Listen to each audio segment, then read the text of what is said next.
السلام علیکم. جی وعلیکم السلام جناب. اچھا اختر صاحب، جب محبوب یا دوست کا انتظار ہوتا ہے تو انسان پر جو ہے وہ کیا کیفیت طاری ہوتی ہے یا کیا جذبات ہوتے ہیں؟ اپنے الفاظ میں، شاعری کی زبان میں ذرا بتا دیں. جناب شہزاد صاحب،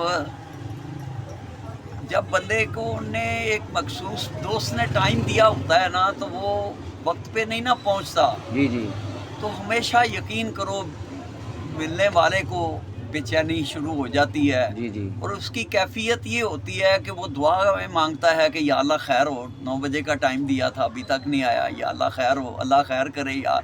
جی جی تو پھر اس کیفیت سے بھی وہ نکل کے نا تو اٹھ کے باہر وہ دروازے سے یا بالکونی سے سڑک کے دونوں طرف جھانک جھانک کے دیکھتا ہے کہ یار ادھر سے تو نہیں آ رہا، یار ادھر سے تو نہیں آ رہا. جی تو جی کیفیت یہ ہو جاتی ہے پھر بے اختیار ہونٹوں سے یہ نکلتا ہے، ہونٹوں پہ دعا رستے پہ نظر رکھنا، ہونٹوں پہ دعا رستے پہ نظر رکھنا، شاید میں آ جاؤں دروازہ کھلا رکھنا. کیا بات ہے، زبردست.